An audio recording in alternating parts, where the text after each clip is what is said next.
그럼 어떻게 아니, 생각하세요? 제가 말이 돼요? 생각하기에는 꽤 과격하시네 지금 그 과격. 네, 안녕하세요. 기본소득을 자유롭게 상상해보는 시간 파문이 시즌2로 돌아왔습니다.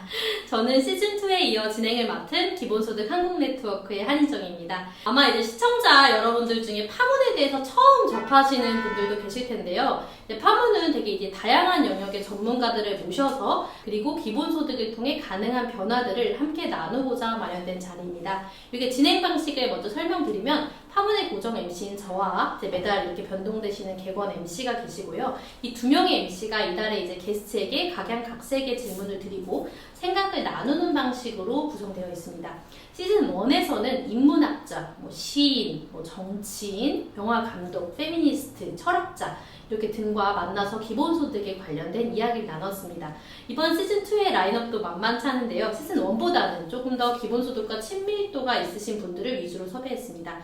이분들과는 보다 이제 기본소득과 좀 더 관련되어서 깊은 이야기를 나눌 수 있지 않을까 그런 기대감도 드는데요. 많은 관심 부탁드리며 파문 시즌2의 첫 게스트를 소개해드리려고 하는데 제 옆에 계시는 장시정 선생님이 계세요. 아마 지난 시즌1 때 보신 분들이 계실 텐데 좀 자기소개와 함께 오늘의 게스트 소개해 주시죠.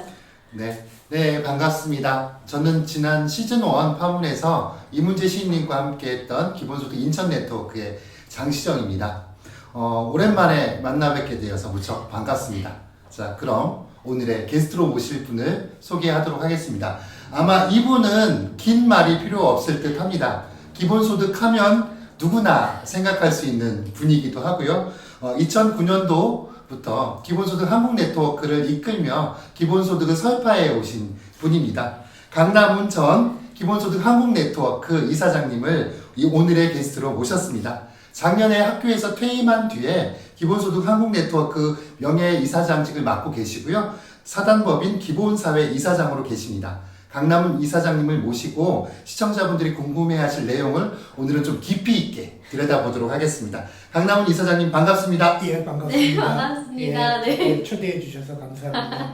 네, 안녕 선생님. 또 바쁘신 와중에 이렇게 시즌2 초청에 응해주셔서 정말 고맙습니다. 사실 이제 검색창에 이제 기본소득을 치면 강남 선생님 이름이 뜨는데요. 이렇게 좀 강남 선생님은 기본소득이 짝꿍 같은 그런 느낌도 드는데 왜 이렇게 기본소득을 좋아하시고 또 거기서 멈추지 않고 아까 설파라고 하셨는데 웬만한 사람 설파 못하는데 이렇게 어떻게 설파까지 하시게 되셨는지 기본소득과 어떻게 만나시고 뭐 사랑에 빠지신 이유가 있는지 그런 거 좀 얘기 부탁드립니다. 글쎄요, 기본소득을 처음 알게 된 건 금민 선생이 대선 후보 나왔을 때는 제가 잘 몰랐고요. 네. 학회에서 박명환 교수가 독일의 기본소득 논의 이런 발표가 있었는데 그때 처음 보고 이런 정책을 하면 좋겠다라는 생각을 바로 했습니다. 저는 경제학자고 결국 그 복지제도 확대를 위해서는 세금을 걷어야 되는데 이제 기본소득을 주면서 세금을 거둘 수 있는 방법이다. 그래서 저는 이제 다른 것보다도 이제 세금을 걷는 방법으로 생각을 했고요. 이제 또 공감을 가게 된 거는 기초생활보장제도에 대한 문제점이라고 할 수 있습니다. 그러니까 저희 어느 집안이나 가령 뭐 자기 형제들, 자기 부모, 아버지 형제들, 엄마 형제들, 또 자기 배우자의 형제들, 배우자의 엄마 집안, 아빠 집안 이렇게 보면 그 집안 중에 우리가 사정을 다 알잖아요. 알면 진짜 기초생활보장에 해당되는 집안이 있잖아요. 그쵸. 근데 못 받고 있거든요. 네. 그러니까 법으로만 1인당 50만 원 이상 보장해 주지만 그거는 아주 운이 좋은 가난한 사람 중에서도 운이 좋은 거고 사실은 뭐 몸도 아프고 막 그 노동 능력도 없고 다 집안에서 보는데 그런 사람들이 이렇게 형제들에게 친척들에게 손을 벌리면서 이렇게 어떻게 보면 집안 싸움도 만들고 맞아요. 예 그러면서 맞아요. 살아가는 모습을 보면 네. 이 제도가 잘못된 거다. 그리고 이제 기초생활보장제도 또 그 운 좋게 거기 들어간 사람은 노동을 못 해요. 네. 노동하지 말라는 제도거든요. 그래서 그것도 잘못된 거다. 이렇게 불합리한 이 제도를 고쳐야 되고 뭐 기본소득이라는 아이디어를 보면 가령 송파 세모녀 이런 게 없는 거잖아요. 그냥 무조건 그렇죠. 예를 들면 이렇게도 바꿀 수 있어요. 지금 기초생활보장제도 그대로 하겠다. 기준소득 그 뭐 얼마 이하는 뭐 그만큼 메꿔준다 그럴 게 아니라 기준소득인지 아닌지를 심사해서 주지 말고 가령 그 제도 그대로 하고 싶다고 하더라도 뭐 달라는 사람 무조건 다 준다. 뭐 1인당 50만 원이면 50만 원씩 다 준다. 그리고 연말에 보자. 연말에 보고 예, 기준소득을 넘으면 다시 내라. 그렇게 하면 지금 공공부조 기초생활보장제도하고 똑같지만 누락자가 없잖아요. 이제 그게 동등한 기본소득이죠. 이제 공공부조가 동등한 효과를 내면서 누락자는 적어도 없죠. 네. 그러니까 똑같은 걸 그렇게 안 할 이유가 없거든요. 근데 그렇게 실천을 못하죠. 왜냐하면 그 빠진 사람이 너무 많거든요. 그래서 예산이 많이 늘어나니까 그래도 공공부조의 정신이 소득 이하는 주겠다는 거라면 줘야죠 진짜로.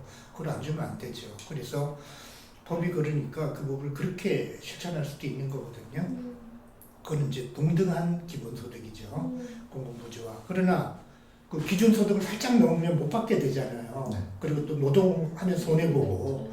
그러니까 이제 그거 그렇게 바꿀 바에야 동등하게 바꿀 바에야 좀 더 경제학적으로 이게 효율적이라고 하는데 왜냐하면 그렇게 바꾸면 노동을 더 열심히 하거든요. 그리고 그 사람들이 세금 또 내잖아요.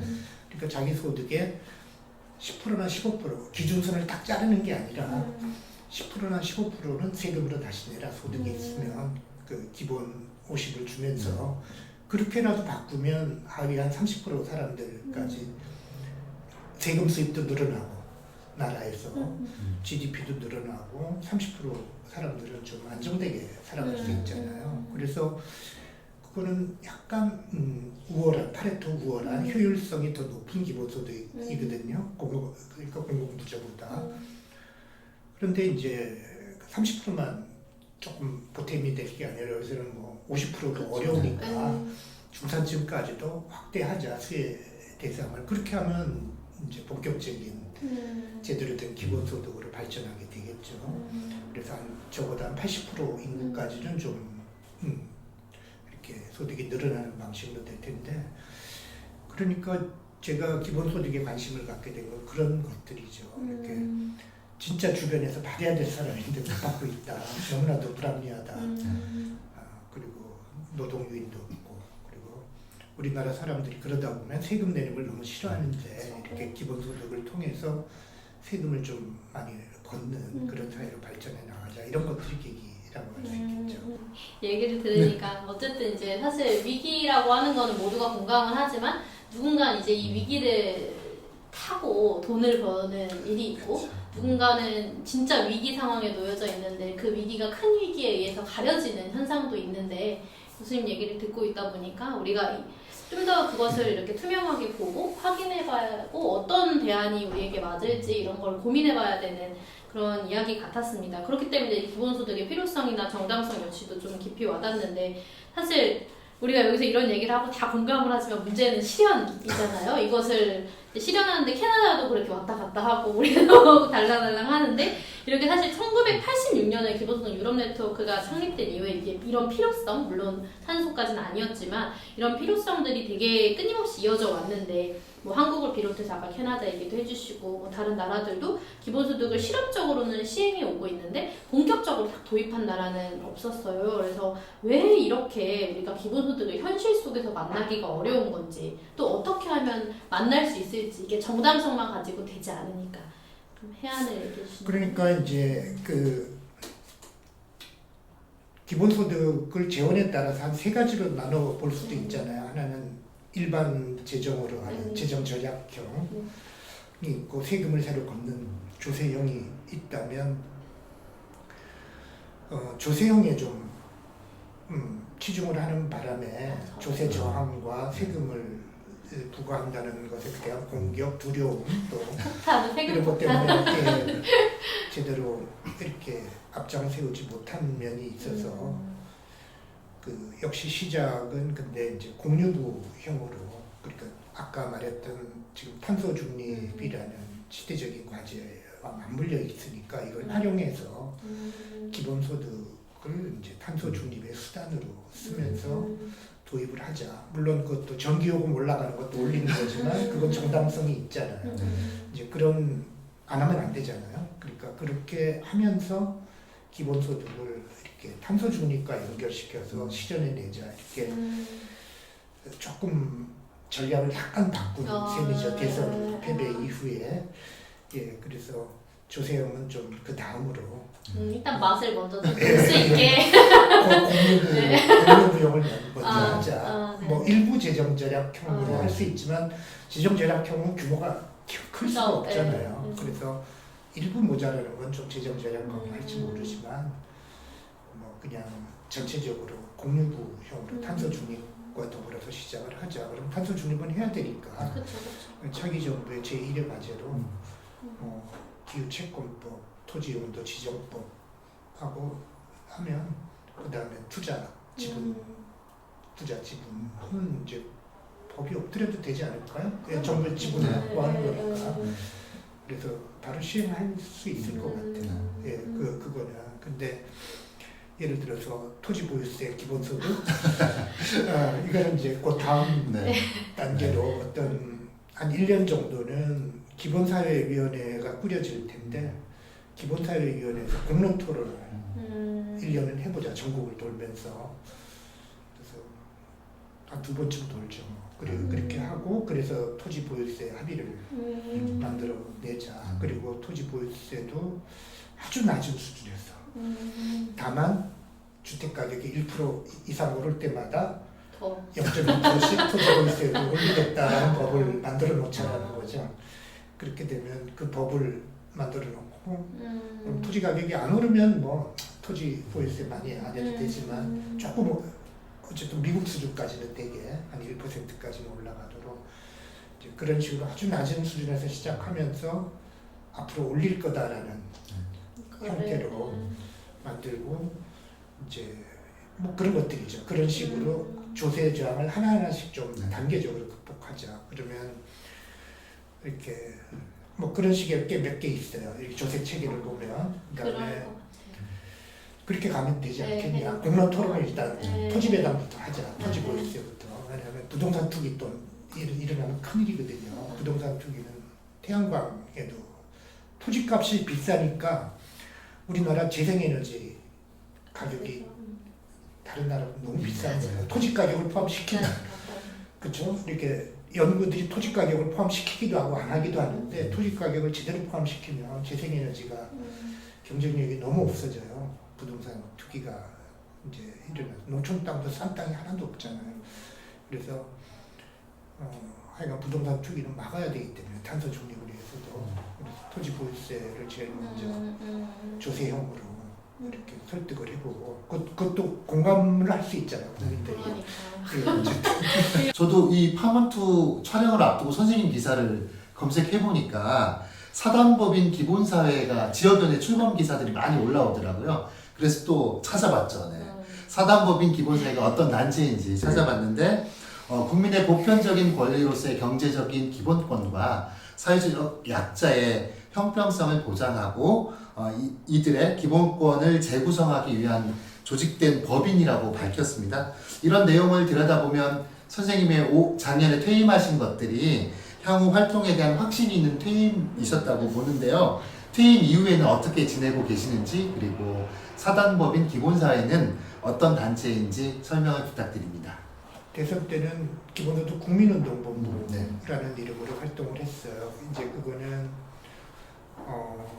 이렇게 정치적으로 말하면 이제 민주당을 지지하는 사람들 중에서 이제 기본소득에 관심 있는 사람 또는 뭐 이렇게 이재명 후보에 관심이 이렇게 있는 사람들이 모였다고 보시면 되죠. 그러니까 우리 기본소득 네트워크보다는 확실히 이제 정당의 원들이 많고 그러나 시민단체로 했던 것은 우리가 시민단체에 대한 자유롭게 우리 주장을 할 수 있기 때문에 그래서 시민운동을 했는데 그러다가 이제 대선이 끝나고 기본 사회 사단법인 기본사회로 바꾸게 됐어요. 이제 바꿀 때 이제 기본 사회가 뭐냐 근데 이제 기본사회라는 건 이제 기본소득과 뭐 이렇게 기본 주거, 기본 금융, 그다음에 을기본권 이렇게 합쳐서 기본사회라고 부르자 이제 이런 정도로 합의를 해서 바꾸게 됐는데 이제 바꾸고 나서 이재명 대표가 되고 대선 패배 이후에 이재명 대표가 당 대표로 되면서 이제 당 안에 기본사회위원회를 또 만들었어요. 그러니까 그건 당 안에 있는 위원회고 저희들이 이 바꾼 건 사단법인이죠. 저희들은 민간 단체고 이제 정치적으로는 중립을 취하니까 민주당만 이렇게 지원하는 게 아니라 기본소득당도 녹색당도 다 지원하는 걸로 이제 그렇게 기본소득을 지지하는 모든 정당들과 함께하는 것으로 기본사회를 그렇게 시민단체인데 그러나 역시 이렇게 기본소득 국민운동본부처럼 이제 민주당이나 이재명 대표를 이제 이렇게 같이 하는 뭐 이렇게 시민 단체 이렇게 얘기할 수 있겠죠. 기본소득을 하나 놓고 이제 기본 주거 금융만 있는데 그거를 이제 교육, 의료, 뭐 교통, 통신 뭐 이런 걸 좀 더 합쳐서 기본 서비스라고 카테고리로 만들자. 그래서 두 번째 카테고리가 기본 서비스다. 그래서 어쨌든 그렇게 되면 기본 소득 돈만 주고 끝나는 게 아니라 또 하나 중요한 게 을기본권인데 을기본권은 시장 안에서 소득을 바꿔주는 거거든, 높여주는 거거든요. 모든 을들에게 협상권을 주니까. 그래서 시장 안에서 노력이고 기본소득이나 이런 것들은 시장에서 좀 세금이나 이런 걸 통해서 벗어나잖아요. 그래서 기본소득은 시장의 앞선 분배고 복지는 시장의 여러 가지 시장 이후의 복지인데 시장 안에서도 힘을 가져야 된다. 그리고 그게 정부 예산이 안 들면서도 강력하게 소득을 높일 수 있는 수단이 노동조합의 단체 협상권이니까 그거를 포괄하지 못하는 지금 노동자들 중에 너무 많이 생겼기 때문에 적어도 절반은 비정규직 노동 불안정 노동자들인 사회가 됐으니까 이들 모두에게 협상권을 부여하자. 그럼 스스로의 힘으로 자기 처지를 개선할 수 있게 하자. 이것도 매우 중요한 정책이거든요. 그래서 그렇게 합쳤죠. 그리고 이제 탄소 중립 이러한 기본 사회의 권리들이 후속 세대까지 보장이 돼야 된다라고 해서 이제 탄소 중립까지 집어넣는. 저는 원래 지역 균형 발전도 넣자 그랬는데 조금 좀 소홀하게 빠져 있고 그거를 민주당의 그 민주정책연구원에서 그 보고서를 수백 페이지 보고서를 만들어서 당 대표에게 전달해 드린 상태예요. 그래서 이제 제가 했던 역할은 이제 그 보고서를 만드는 회의에서 이제 이런저런 자문을 하고 이제 그런 정도의 역할을 했는데 원래 기본사회 비전 보고서를 만들 때 그 제가 더 주도해서 만들까라고도 생각을 했어요. 그러면 아마 제 마음에는 조금 더 보고서에 이렇게 수준이 제 마음에 더 제 이상적인 상태에 더 가까운 그런 보고서가 될 텐데 제가 그게 별로 좋은 생각이 아니다라는 생각을 했어요. 그래서 민주당 스스로 만들어내고 그렇게 자기가 만든 것은 자기가 애착을 갖고 연구자들은 부정은 안 하잖아요. 자기가 발표한 거를. 그래서 민주연구원이 기본소득에 대해서 우호적인 집단으로 바뀌는 게 좋겠다. 그래서 이제 민주연구원이 주도해서 이제 보고서를 마련하고 이재명 대표가 기본사회 비전이라는 걸 그 대선 이후에 바로 하자마자 만든 거는 기본사회에 해당하는 그 정책들이 대선 때는 좀 뒤로 빠져 있었거든요. 특히 기본소득 분야는. 그래서 그런 거를 조금 이렇게 다시 앞세우는 그런 면이 좀 있었고요. 그 비전을 이 산업화 30년, 민주화 30년, 그 다음에 기본사회 30년으로 가자 이렇게 이야기하신 적이 있는데 말씀하신 적이 있는데 저는 그게 좋다고 생각해요. 그게 그래서 산업화 30년은 이제 제식으로 말하자면 이제 그 4.19 혁명에 의해서 부패한 정치를 척결했기 때문에 산업화가 가능했다 그렇게 보고요. 또 민주화 30년은 독재 정부를 이렇게 6월 혁명으로 무너뜨렸기 때문에 이제 분배가 나눠지면서 다시 한번 발전에 노동자들이 힘을 갖게 되고 다시 한번 발전의 토대를 만들었다. 그래서 그런데 지금 다시 불평등이 심해지고 비정규직 노동자들이 더 많이 생겨나고 다시 불평등이 악화되고 위기가 닥쳤으니까 여기서 이제 촛불혁명이 그래서 일어났는데 이 성과를 제대로 아직은 살리지 못했기 때문에 촛불혁명을 이어받아서 기본사회 30년을 만들자 뭐 이렇게 얘기를 할 수도 있을 것 같아요. 그래서 지금은 민주화 30년 동안에 노동자들에게 권리를 줬다면 여기서는 기본소득을 주고 또 많은 불안정한 노동자들에게도 권리를 주는 그와 같은 한 30년을 만들어보자. 이제 탄소 중립도 달성하고 실질적으로 어떤 정책적으로 구현되는 방식, 계속 어떤 전략 변경 이런 고민도 있으신 것 같고 원래는 앞에서 끌다가 이제 뒤에서 내 마음에 쏙 들진 않지만 그래도 본인들이 할 수 있도록 기본소득의 동료들을 사실 제자가 아니라 동료들을 만들어 나가는 과정 같은데 당시엔 좀 어떠셨어요? 현실에서 좀 자초될 그러니까 이제 경선 때는 대선 후보 당내 경선 때는 정책 교수들이 주도했고요. 정책 마련을. 그다음에 본선에 가서는 국회의원들이 정책을 주도했거든요. 만드는 걸. 근데 모인 교수들은 다 이렇게 민주적이고 뭐 진보적인 교수들이 모였지만 그 다수가 기본소득을 뒤로 빼자 그런 거예요. 그다음에 국회의원들은 말할 것도 없이 다수가 빼자 그런 거고. 그러니까 어떻게 보면 한숨이 되게 진심이시고 고립된 거죠. 예, 고립돼 있어서 교수들이 빼자 그런 건 기본소득에 찬성하는 교수가 별로 없는 거죠, 사실은. 그리고 많이 모이지도 못했고 이제 그런 점이 있고 국회의원들이 이제 그렇게 되는 건 또 원래 자기 생각이 이렇게 이재명 대표하고 좀 다르기 때문에 이제 그렇게 돼버렸는데 그래서 좀 어려웠죠. 어려웠지만 다행인 거는 기본소득이라는 공약이 안 빠진 게 다행이다. 홍보에 안 내세울 걸 기대하기보다는 안 빠진 것만 해도 이재명 대표가 잘 하신 거다. 그런 환경 속에서 자기의 어떤 신념을 그래도 지켜낸 거다. 저는 그렇게 높게 멘토 멘티 최근에는 이재명의 기본소득 스승 별별 경제 멘토가 많이 나오고 있습니다. 예, 뭐 하여간 정책 제안을 했고 또 이재명 대표도 이제 자기가 소신으로 기본소득을 자기 신념화한 상태예요. 그래서 이제 설령 지난번에 당선이 됐더라도 저는 기본소득을 시행을 했을 것 같아요. 근데 이제 실패하고 자기가 기본 사회를 내세웠기 때문에 이제 여전히 그 의지를 다시 확인했다고 보고요.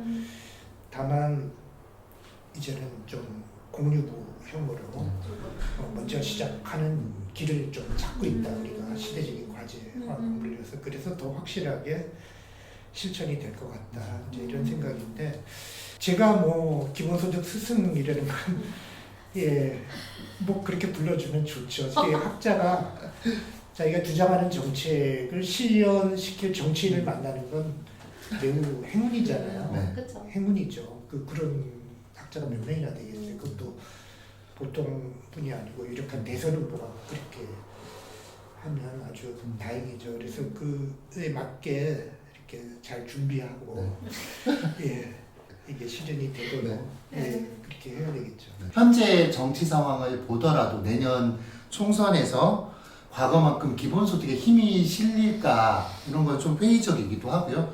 그런데 기본소득당이 꾸준히 기본소득을 이야기하고 있습니다.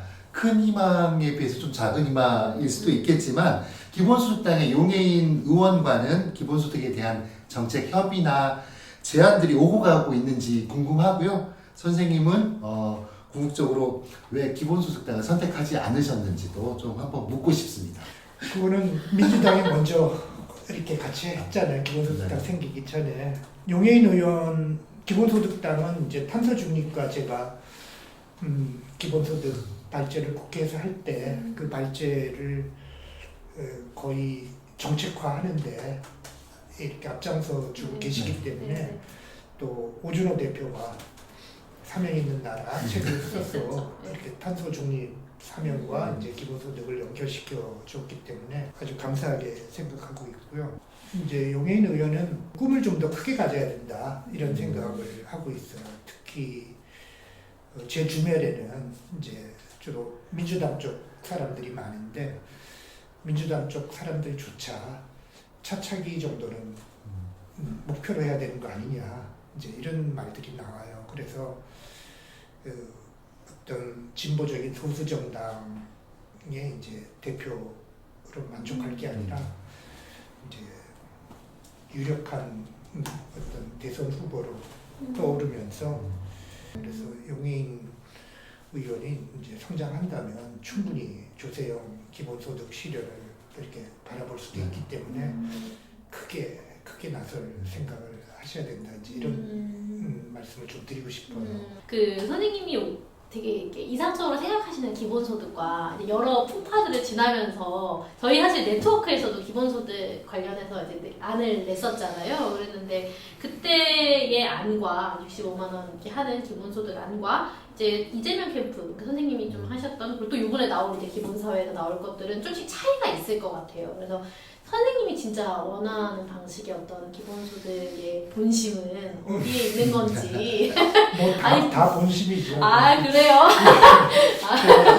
단계적으로 네네. 시행을 해야 되니까 어쩔 수 단계적으로. 없이 공유부형에서 시작해서 나중에 조세형으로 발전해 가자 아. 이런 생각이고 그래서 조세형 기본소득은 고민을 많이 하고 있어요. 그래서 여러 가지 상상을 해보는데 최근에 이런 상상을 해봤거든요. 1년에 300만 원을 이렇게 한 달에 25만 원을 이제 수학 선생님 만난 느낌. 네. 5천만 명이면 150조 원 네. 필요하거든요. 근데 지금 가계소득이 한 1,200조 되니까 10% 세금 거두면 120조가 네. 나오잖아요. 그럼 30조는 이제 뭐 재정 절약 한다고 하고. 정도로 그 정도를 할 수 있으니까 30조 그러면 150조가 되면 300이 되잖아요. 그러면 10% 내면 되잖아요. 사람들이 네. 모든 자기 가계 네. 소득에 뭐 금융소득에 좀 더 과세하면 30조 가지고 중에 할 수 일부를 있고. 이제 가계소득, 자산소득까지 합치면 될 텐데 그러면 10% 기본소득 300만 원을 받는다 그러면 3인 가족이면 900만 원 받잖아요. 그러면 이제 9천만 원인 사람은 900만 원 내고 900만 원 받으니까 똔똔이죠. 가계소득이. 그 이하는 이제 플러스가 되는 건데 그렇게만 해도 한 80% 넘겠죠. 아마. 예. 10% 내고 10% 기본소득 받자라는데 80%가 찬성해야 되는 거예요. 네. 안 하면 되니까. 비합리적인 네. 판단이에요. 그 합리적인 판단을 어떻게 유도를 해내느냐. 이제 그 받아보면 알죠. 받아보면 아는데 받아보게 하는 게 너무 어렵잖아요. 그쵸. 1억 원 넘는 사람 9천만 원 넘어도 돼요. 뭐 9천만 원 넘는 소득의 10%를 부유세를 걷자. 그 사람들은 이제 10% 낸 거잖아요. 그러면 그 가족들은 400만 원씩 주자. 아, 네, 10%. 자녀들 입장에서 네. 너무 좋은 소리는 권위적인 아빠에게 돈을 그럼 받지 좀 않고. 분한 게 덜하지 않겠냐. 아. 근데 재원이 좀 마련됐잖아요. 그러면 사실 나머지 90%는 네 소득 10% 내라 그러면 300만 원씩 줄게 그러면 자발적으로 다 들어와야 되잖아요. 네. 그죠? 네. 그런 방법은 어떻게 생각하세요? 아니 안 들어올 리가 없잖아요. 잘 계산해보면. 그러니까 기본소득은 아니죠. 처음에 10% 내겠다고 참여하는 사람만 300씩 주는 거죠. 그 가족들에게. 그러니까 가족에서 누가 전화해서. 스피커냐에 따라서 아니면 달라질 것 같아요. 가족 이렇게 일부러 이혼해서 받기만 하고 아, 되게 10% 안 좋은 내게 근데 1년에 300만 원인데 이혼할까요? 좀 그런 사람 그냥 주고 그래도 그러니까. 그러면 80% 9천만 원 이하는 자발적으로 다 들어오잖아요. 네. 어차피. 그리고 전 국민의 90%가 들어오면 이제 그냥 모든 걸 의무화한다. 음. 의무 90%가 찬성하는 거니까. 음. 그렇게 선언해 놓고 이제 원하는 사람 들어와라. 네. 그러면 원하는 다 들어오잖아요. 그거 어떻게 아니, 생각하세요? 제가 말이 돼요? 생각하기는 꽤 과격하시네 지금 그 과격함을 잘 숨기고. 아니, 근데 한 가지 더 있어요. 그러면 10% 내잖아요. 네. 네. 1인 가구 3천만 원, 6천만 원인 사람도 좀 부자들이 있잖아요. 그쵸. 청년이면서도 네. 그 사람 손해 보잖아요. 그렇죠. 그러니까 이제 가족이 있어야 이제 보탬이 되는 건데 그러면 이제 10% 내는 사람 있잖아요. 내는 사람들은 내기만 부자들부터 이제 이렇게 내는 사람들은 돌려줄게. 70살이 넘어가면 돌려줄게. 낸 돈 돌려줄게. 연금으로 기대수명까지. 그럼 어떻게 70살이 넘으면 기초연금하고 자기 국민연금 네. 받잖아요. 네. 거기 보태줄게. 네. 다는 낸 세금만큼. 네가 받은 거, 네. 평생 받은 돈 하고 네 가족이 받은 돈, 네 자녀가 받은 돈을 빼고 돌려줄게.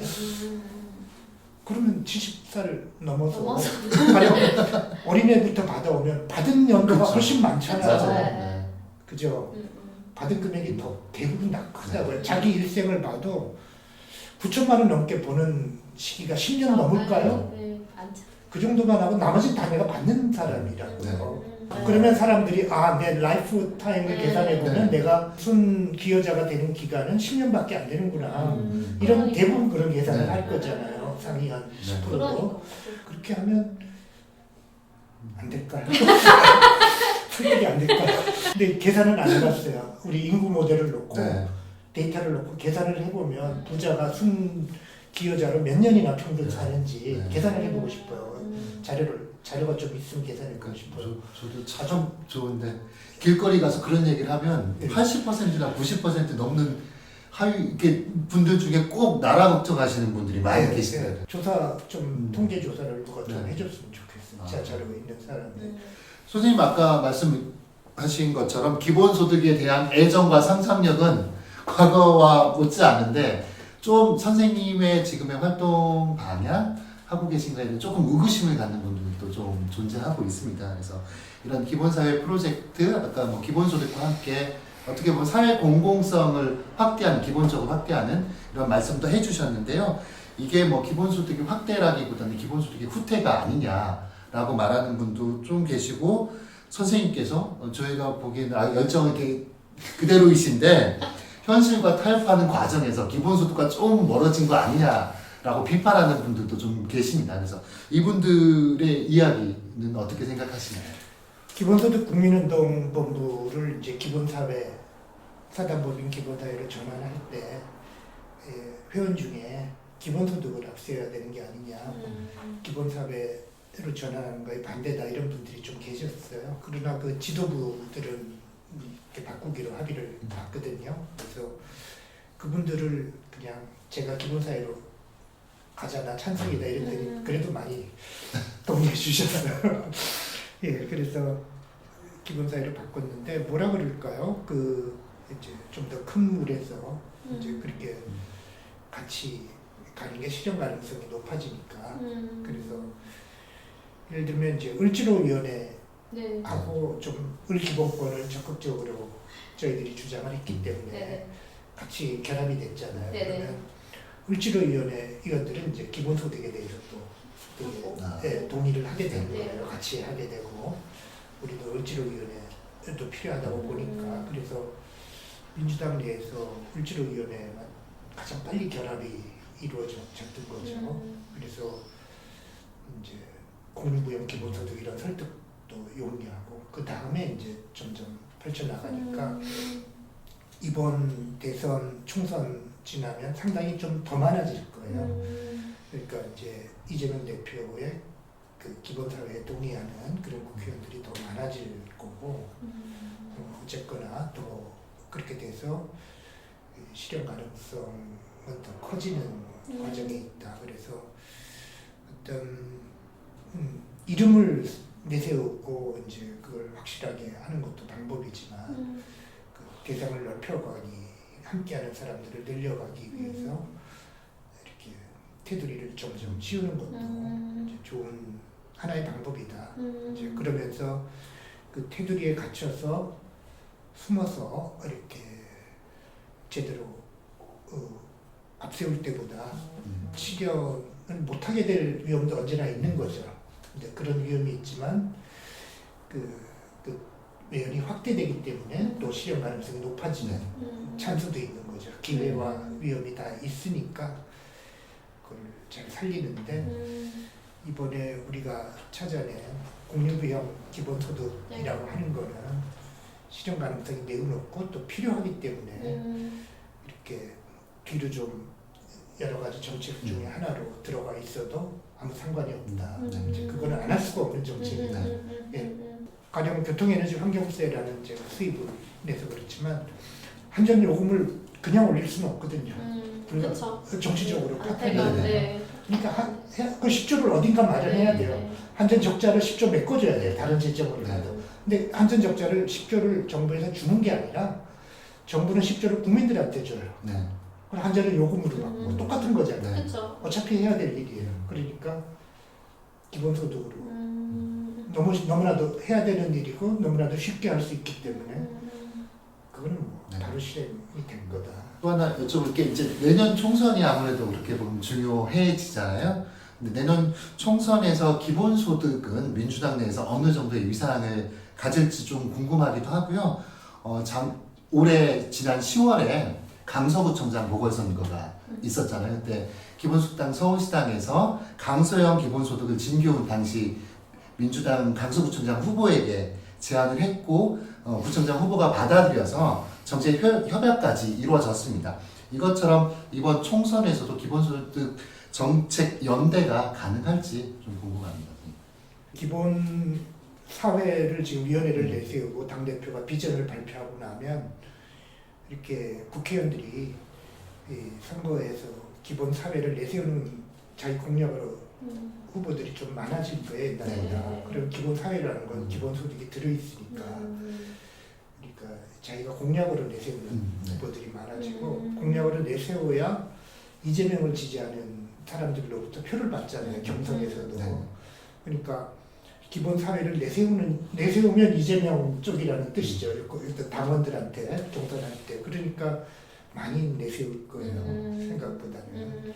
경선에 이겨야 되니까. 일단. 4월 총선에 대해서 하나만 더 여쭙겠습니다. 예, 그러세요. 내년 총선에서 기본소득 한국네트워크가 할 역할과 책임에 대해서 바라는 바가 있으면 말씀해 주십시오. 그러니까 그 기본소득을 지지하는 후보를 위해서 시민단체로도 마땅히 자기 정책을 지지하는 후보들을 좀 도와야 되겠죠. 예, 연대하고. 어쨌든 선생님 이게 마지막 거의 질문인데요. 기본소득을 어쨌든 한국 사회에서 학자로서는 거의 처음 알려오고 되게 적극적으로 알려오신 분으로서 좀 기본소득이 실행된다면 어떤 세상이 올까? 아까 처음에 사실 얘기하셨던 그 얼굴들 있잖아요. 선생님 주변에 있는 가족의 얼굴들이라든지 아니면 이렇게 홍보하시면서 만나신 분들이라든지 우리가 똑같이 기본소득이라고 사실 말하진 않지만 유사한 이상을 공유하는 분들 이런 분들이 막 떠올릴 것 같은데 좀 마무리 말씀해 주시면서 기본소득이 실행된 사회에 대해서 얘기 좀. 그러니까 이제 우리가 산업화 30년 동안에는 굉장히 좀 뭉쳤죠. 잘 살아보려고 잘 사람들이. 살아보세요. 다 정규직이었어요. 네. 예. 미래가 더 좋아질 거다라고 믿고 비록 독재 체제였지만 상당한 기간이 이제 그랬다가 민주화 30년 시대에는 노동자들이 집단적으로 힘을 얻었죠. 그래서 분배를 요구하고 이제 비록 복지는 많지 않았지만 노동자들이 스스로의 힘으로 상당히 개선시켰잖아요. 이렇게 어떤 몫을 나누어 갖는. 그리고 이제 노동자들이 좀 일부 이제 불안을 느끼더라도 그때 느끼는 불안이라고 하는 건 집단적인 불안이거든요. 자기 똑같은 불안을 느끼는 집단이 있는 거예요. 동료가 있는 거예요. 우리는 노동조합, 옆에 회사 가면 옆에 노동자도 나하고 처지가 비슷하고 가난하고 나하고 힘을 합쳐서 뭔가 이 불안을 극복해보자 이런 태도가 가능했다면 지금 느끼는 불안은 고립된 불안이에요. 사람들이 혼자서 불안, 각자 도생하고 이 불안을 느끼는 나 혼자예요. 아무도 없어요 옆에. 없고 경쟁은 극심하고 청년들이 느끼는 경쟁은 직업은 없고 좋은 버젓한 일자리는 안 보이고 비정규직 일자리만 눈에 보이고 그건 뭐 할 수도 있고 돈이 필요하면 잠깐 하면 되죠. 네. 또 그걸로 자기 꿈을 실현한다고 보기도 어려운데 이런 고민은 나 혼자 하게 되면 내 옆에 아무도 없어요. 그래서 고립된 경제가 고립된 불안이라는 아주 고약한 불안 사회죠. 그래서 기본소득이 이제 이런 불안을 없애주는 그리고 이제 가령 재정절약형 기본소득도 저는 그 생각도 해보는데 청년들 100만 원 주겠다 이런 공약이 있었잖아요. 네. 근데 그거는 재정절약형으로 가능한 수준이잖아요. 네. 예, 1년에 100만 원 청년들에게 한 35살까지 주는 거. 근데 이제 청년들이 지난번에 특히 남자 청년들이 상당수 그 공약을 거절한 셈인데 이제 그게 만약 기본소득에는 좀 어긋나지만 그리고 기본소득을 그렇게 청년들이 싫어한다면 이제 고립된 불안을 없애주는 의미에서 한 달에 10만 원씩 국민연금을 다 가입시켜줄까 청년 기간 동안에 대납해줄까 이런 생각도 최근에 해보긴 했어요. 근데 그게 기본소득의 원리에는 어긋날 텐데 뭐가 어긋난다고 봐야 되나 안 어긋난다고 봐야 되나 어떻게 보세요? 의견이 어떠세요? 어떠세요? 근데 나는 그게 불안감을 없애주는 데는 청년들의 좋을 것 같아요. 그러면 청년들의 수용성이 혹시 더 높아진다면 그래서 그렇게도 바꿔볼까 이 생각도 하고는 있어요. 네, 국민연금이 좀 자꾸 쌓여 있으면 덜 불안하지 않을까요? 어떨까? 아니 어쨌든 선생님 얘기 듣고 있다 보니까 사실은 고립된 불안이 많이 이제 없어지는 사회라고 한다면은 되게 다른 얼굴들도 나올 수 있을 것 같아요. 사실 노동자라고 하는 얼굴들에 들어가지 못했던 여성들의 얼굴이라든지 그러니까 우리 사회가 지금 불안하다라고 말하고 있는 축에도 사실은 끼지 못하고 있는 정말 고립된 있는 사람들이 어떻게 생각하면은 자기 자리에서 나름대로 이제 봄이 오는 소리들을 이끌어가고 있는데 그게 늘 무너지는데 기본소득이라는 게 든든하게 받쳐주면 좀 그런 봄이 오지 않을까 우리 사회에도 그런 생각을 좀 듭니다. 그래서 사실 청년들 이제 기본소득 인터뷰 얘기하다 보면은 이런 고립되어져 있는 감각 그리고 이런 고립된 중에 정말 악착같이 성공한 사람일수록 더 악착같이 살아야 돼 이런 식으로 사람들한테 강요하는 이제 그게 랩이나 이런 걸 통해서 사실 너희도 할 수 있어. 나 같은 사람도 올라왔는데 이런 사실 악에 바친 사회가 된 것 같아요. 그래서 보다 좀 더 이웃을 돌아볼 수 있고 그럴 수 있으려면 이게 한 번에 기본소득 사회가 오는 게 아니니까 선생님 얘기 오늘 들으니까 선생님이 되게 어떻게 생각하면 되게 정말 중요한 역할을 하고 계신다. 그 축이 항상 한쪽에만 기울어져 있지 않을 수 있도록 움직이는 역할을 하고 계시는 것 같아요. 그래서 이렇게 오늘 좀 여기까지 파문 시즌2 기본소득이라고 하는 것을 좀 강남 선생님하고 얘기를 나눠봤는데요. 이제 개관 MC로 수고해주신 이제 장시정 선생님께도 감사를 드리고 늘 이제 원래는 저희 기본소득 한국네트워크 이사장님이셨다가 기본사회 이사장님이 돼서 옆집에 이제 간 느낌처럼 명예 네, 명예 이사장님이 이제 되셔서 그래도 좀 이제 그랬었는데 사실 알고 보니 같이 이렇게 우리가 같은 유사한 길을 걸어가고 있었다라는 생각이 듭니다.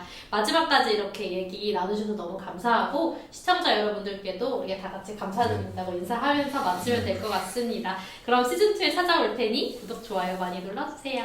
감사합니다. 감사합니다. 네, 감사합니다. 네. 고생하셨습니다. 이렇게. 네.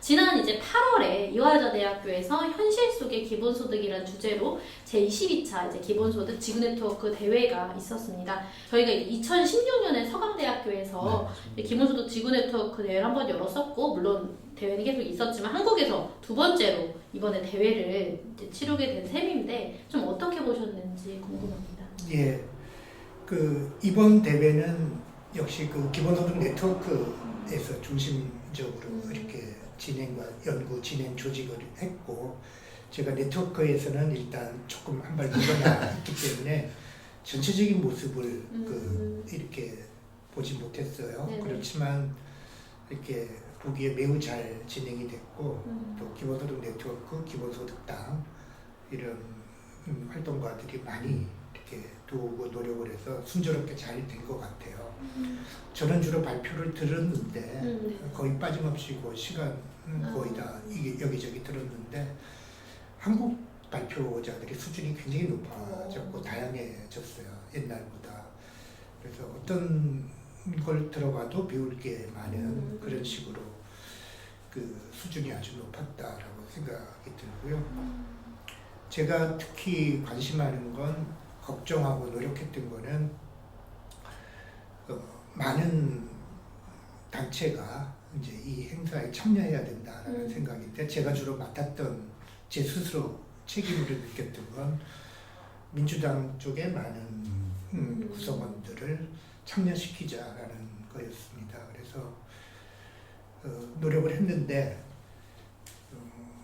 당 대표하고 민주당 대표하고 민주정책연구원이 같이 참여하는 걸로 이렇게 되었는데 저는 더 많은 가령 뭐 민주당은 아니지만 전남교육감이라든지 또 그 지자체장이라든지 특히 수도권 신안이라든지 뭐 수도권의 그 민주당 쪽 지자체장들까지 참여시키려고 그러니까 제 목적은 돈도 있지만 돈을 마련하는 것도 있지만 돈은 별로 안 되더라도 그런 곳에서 참여하는 게 이렇게 우리로 보면 정책 실현에 가까워지기 때문에 그 참여시키려고 노력을 많이 했는데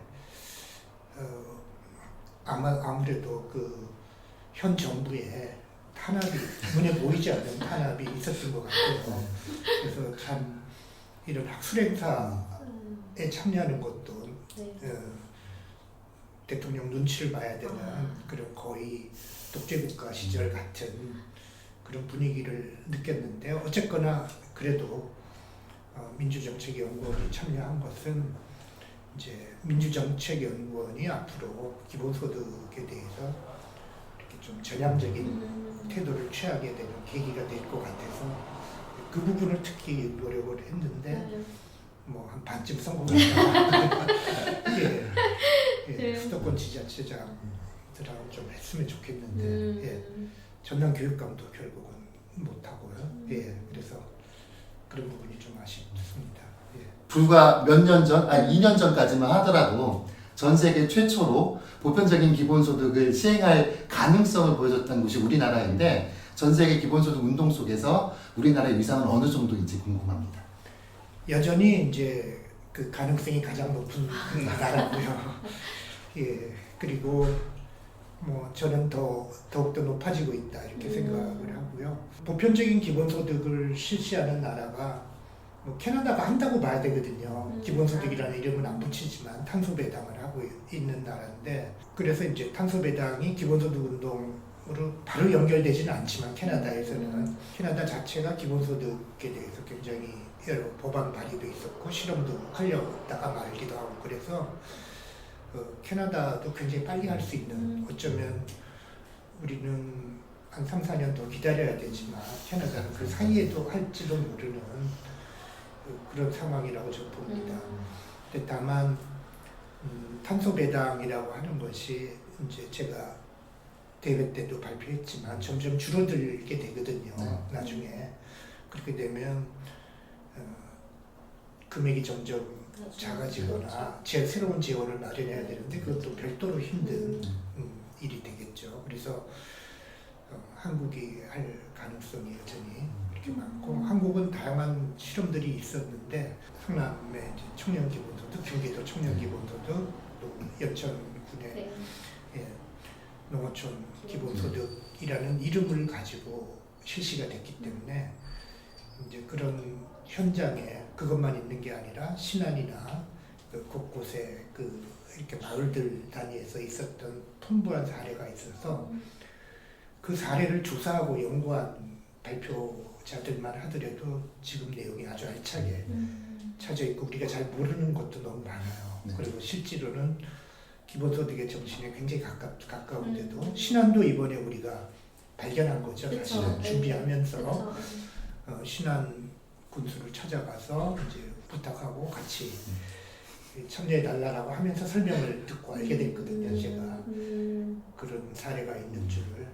그래서 말만 들었지 구체적인 내용은 몰랐다가 이제 이걸 확대시키면 되겠다라는 적극적으로 이제 제 발표가 그런 발표였죠. 선생님께서는 이 기후위기에 대응하고 기후 재난으로부터 모든 이들을 보호하기 위한 대안으로 기본소득을 말씀하셨는데요. 그때 발표하셨던 내용을 조금 더 구체적으로 말씀해 주시면 고맙겠습니다. 일단 탄소 중립에 도달하는데 이제 가장 그게 그래도 어렵지만 가장 쉬운 게 전기부터 하는 거거든요. 어느 나라나 다 발전 부분부터 전환하려고 하죠. 가령 뭐 집을 고친다든지 하는 건 집에 수명이 있기 때문에 굉장히 좀 그렇잖아요. 그래서 탄소가 어쨌든 전기만 좀 탄소를 안 쓰면 그 다음 건 다 전기화를 하면 되니까 그래서 이 에너지 전환이 이제 가장 먼저 해야 될 일이고 그런데 그 뒤에 다시 생각해 보니까 불평등이 증가하지 않는 에너지 전환. 그래서 탄소 중립 전체는 아니니까 전기 부분만 먼저 그런 식의 이제 그게 제가 드리고 싶었던 말씀이었던 것 같고요. 2035년까지 전기 부분에 탈탄소를 하자. 100% 그러니까 이제 근데 그렇게 해놓고 보니까 너무 과격한 것 같아서 90%로 90%는 하자. 근데 90%로 하자는 게 원자력까지 없애자는 뜻은 아니었고요. 그것까지는 너무 힘들 것 같고 30% 원자력을 윤석열 정부 계획대로 쓴다면 60%라도 달성하자. 그러니까 윤석열 정부 계획이 2030년까지 20%거든요. 그러니까 60%를 하려면 3배, 5년 동안 3배로 올려야 돼요. 그러니까 그거는 하자. 그거는 할 수 있지 않겠냐. 이제 이런 거였고요. 그리고 그렇게 안 하면 좀 곤란하다. 왜냐하면 2035년에 미국, 영국, 독일이 전기 부분을 탈탄소 하겠다고 독일은 법으로 만들었고 미국은 대통령이 있고 영국도 이렇게 거의 이렇게 강제력이 있는 선언을 했기 때문에 미국은 대통령이 했으니까 바뀌면 조금 우여곡절이 있을지 모르지만 그 다음에 또 바뀌면 다시 할 거예요. 미국은 하기 쉬운 나라거든요. 땅이 많고. 예, 땅이 많고 그리고 지금도 또 지자체 각 주별로 많이 하고 있고 그래서 이제 새 나라가 되면 분명한 게 무역 제재를 해요.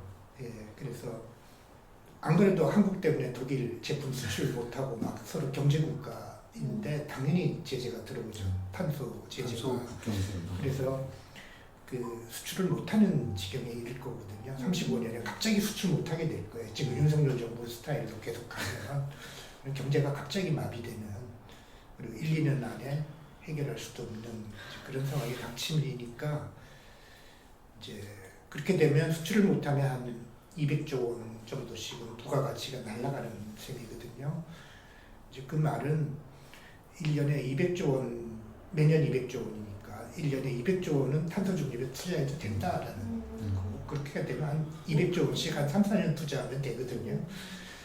그러니까 그렇게 경제학적으로 보면 분명한데 좀 생명의 어떤 가치나 이런 것까지 안 가더라도 그 눈에 보이는 길을 지금 경제를 이끌어가는 사람들이 모른 채 하고 모르고 있으니까 매우 위험한 상태입니다. 한국이 아마 한 60년 발전 경로에 있었거든요. 근데 이제 여기서 미끄러지는 길로 가고 있어서 35년까지 하자. 들어가는 돈이 한 500조 원 정도 될 텐데 그 기후 채권을 이렇게 무이자로 발행해서 중앙은행에 인수시키는 방식으로 하자. 이게 두 번째 제안이고요. 이것도 고민을 많이 했어요. 사실은 보통 채권처럼 그냥 1.7% 이자, 좀 2% 안 되고 제일 싼 이자로 발행하는 방법도 있고 영부채로 해서 이자만 계속 갚게 하는 방법도 있는데 그냥 무이자로 논쟁을 좀 일으키려고 경제학자들 사이에 관심과 논쟁을 좀 무이자로 하자. 이제 뭐 나는 정치인이 아니니까 이제 말을 막 해요. 근데 이제 할 수 있거든요. 법으로 우리나라 법에서 할 수 있는 거니까. 그리고 그 근거는 이거는 우리 소비를 위해서 현 세대 소비를 위해서 채권을 발행하는 게 아니고 미래 세대의 부담을 줄여주려고 채권을 발행하는 거니까 미래의 부담이 아니라 미래의 혜택이 되기 때문에 채권이 정당화될 거다 이렇게 했고 세 번째가 지금 한전 적자하고 전기요금 문제가 있는데 최소한 지금 이 유럽의 그 탄소 국경세를 물지 않으려면 우리가 일부 탄소세를 지금 걷고 있어요. 이렇게 제일 큰 게 교통에너지 환경세라고 해서 한 6조, 7조씩 걷다가 갑자기 그걸 깎아줘가지고 11조, 뭐 이렇게 10조 이렇게 줄어들었는데 그만큼 탄소세를 거두니까 우리도 유럽에서 탄소 국경세를 매기더라도 조금만 내겠네라고 착각하시면 안 되고요. 이렇게 이제 한전 적자가 화석에너지 보조금이 되는 거예요. 그래서 그 적자가 매년 10조 이상 나니까 탄소세를 하나도 안 걷는 셈이 돼서 엄청나게 물어야 되죠. 그래서 이제 한전 요금을 그냥 올려서 안 되고 한 2배쯤 올려야 유럽 평균 수준이 되니까. 근데 어떤 정치 세력도 요금 2배를 못 올린다. 그렇다면 유일한 방법은 제재하는 교통에너지 환경세 수입으로 그냥 배당을 하고 전국민 배당을 하고 10조죠. 한전 요금을 2배 올리면 적자 안 되잖아요. 그러면 그렇게 시작을 하자. 일단 배당을 교통에너지 환경세를 돌려버리자. 그리고 한전 적자는 어차피 메꿔줘야 되고 그 요금을 안 올리면 국제적인 제재를 받게 돼 있기 때문에 그게 이제 첫 단계가 되겠죠. 그래서 그 다음부터는 그렇게 전환하고 나서는 탄소세를 계속 올려가면서 이제 오른 만큼 탄소 배당을 주면 될 텐데 이제 탄소 배당이 안정적인 재원이 아니고 이렇게 줄어드는 재원이기 때문에 별도의 어떤 햇빛연금, 바람연금 필요하다 이런 이야기고요. 그 다음에 이제 발전에 필요한 땅을 마련해야 되는데 이 땅을 독일처럼 전 국토의 1.5% 정도를 면적에 비례해서 광역의 의무를 맡기자. 광역지자체. 그래서 용도 지정을 해놓자. 미리 해놓고 뭐 한 1, 2년 사이에 용도 지정은 35년이나 50년까지 쓸 땅을 지정해놓고 이제 차곡차곡 또 예산이 중차적으로 이제 발전, 재생에너지, 재생발전을 설치해 나가자. 땅을 지정하자. 땅을 의무적으로 면적에 하고 이제 그걸 못하는 시도는 전기요금을 더 비싸게 받거나 어느 시도일지 예상이 좀 가는데요. 아니면 뭐 이렇게 의무적으로 무조건 하게 그렇게 하되 뭐 할 때 그렇게 하면 땅을 확보하는 비용이 줄어들 뿐만 아니라 가장 환경 훼손이 작은 순서대로 앞에서부터 나가잖아요. 그래서 어떤 사람들은 도시에 그 지붕만으로 된다, 도로 지붕만으로 된다는 주장도 있어요. 근데 제가 그런 걸 계산할 만한 자료는 없지만 정확하게 대충 해보면 좀 잘 안 될 거, 모자랄 것 같아요. 그래서 그 다음은 그럼 어디로 해야 될지 전국에 1.5 태양광 필요한 양을 다 일렬로 시도해서 올라온 걸 다 나열해서 환경부에서 차례차례 환경피해가 작고 건설비가 작고 발전량이 유리한 순서대로 기준을 잡아서 다 지정을 해놓자. 그리고 뭐 기술이 바뀌면 좀 바꿀 수도 있죠. 이제 그런 식의 확보를 해놓자라는 그러면 땅을 확보하고 땅을 의무적으로 확보하게 하고 그러면 어떤 시도는 이렇게 가령 서울 같은 건 1.5% 마련하면 지붕이잖아요. 지붕하고 도로인데 지붕 도로를 주민 합의로 설득을 얼마나 해낼지 보고 정 안 되면 강원도에서 네가 돈 내고 마련해라든지 뭐 어쨌든 간에 진짜 지붕 도로부터 한번 해보고 거기 어디까지 갈 수 있는지 좀 햇빛이 들어야 되잖아요. 이제 그런 식으로 좀 해보자라는데 이제 지붕 도로로 할 때 문제점이 하나 있어요. 그건 뭐냐면 태양광 발전은 결국 탄소세 때문에 이제 요금이 높아져서 수익이 나도록 해줘야 되잖아요. 지금도 수익이 나는 구조죠. 이제 그 수익을 땅 가진 사람만 누리는 거예요. 집이 있는 사람만, 자기 토지가 있는. 그리고 50% 국민은 땅이 한 평도 없거든요. 그러니까 땅만으로 하는 게 꼭 좋은 건 아니에요. 그래서 어떤 공유지를 마련해서 도로 같으면 이제 공유지죠. 예, 주차장 도로 이런 거 공유지를 마련해서 거기다가 설치하고 그걸 이제 정부에서 좀 지원을 해서 한다면 이제 그건 좀 골고루 나눠 갖게 되잖아요. 그 수익을. 그래서 그 불평등을 증가시키지 않으려면 좀 고민을 해야 돼요. 땅 가진 사람만 이득을 보게 하면 안 된다. 부자들만 이득을 보니까. 가령 농촌의 경우에 신안 말고 그 익산 성당포구 마을이라고 있거든요. 그는 이 마을은 태양광 수익을 나눠 가져요.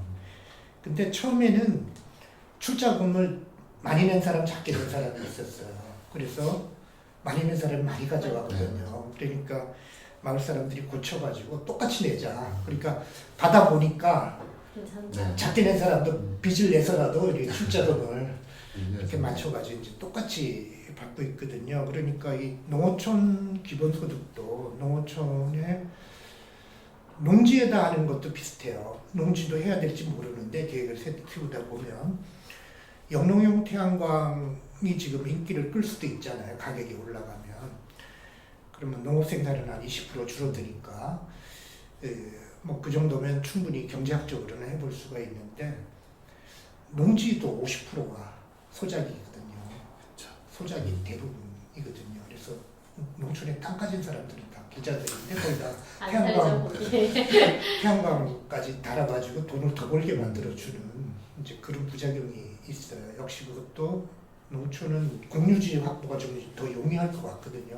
학교도 크고 뭐 빈집도 많고 그러니까 마을 사람들이 공유지를 만들어서 그러니까 그 태양광을 설치하도록 하는 게 그리고 자기 논의에 설치하는 건 그냥 지도부로 알아서 하라고 하고 공유지를 확보했을 경우에는 정부에서 좀 지원을 많이 해주는 방식으로 그런 식으로 좀 불평등을 좀 줄이는 그런 게 필요하고요. 땅은 그렇죠. 그 다음에 이제 제가 제안했던 건 그 신안 모델인데요. 신안군은 군수님께서 이제 저한테 하신 말씀은 100% 태양광 사업을 그렇게 그건 대규모죠. 대규모 태양광을 할 때는 그러니까 대규모도 하고 저는 이렇게 마을 단위 그런 것도 하고 다 해야 된다고 생각해요. 지금은 이 대규모 태양광을 할 때 사업비가 주 단위거든요.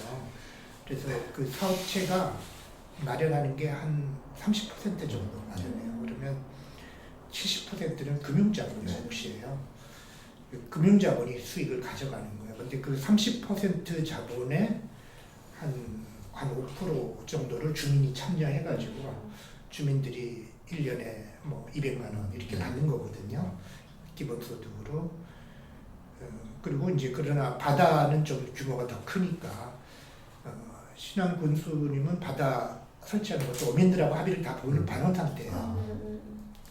그래서 근데 연결을 안 해주니까 중앙정부에서 지금 그러니까 못 하고 있는 건데 끝까지 안 해줄지도 몰라요, 연결을. 근데 이제 어쨌든 만약 그렇게 되면 한 달에 이제 월 40만 원씩 줄 수 있게 되는데 그게 모든 신안 국민들에게 그게 엄청난 액수인데 이제 규모도 또 엄청난 거죠.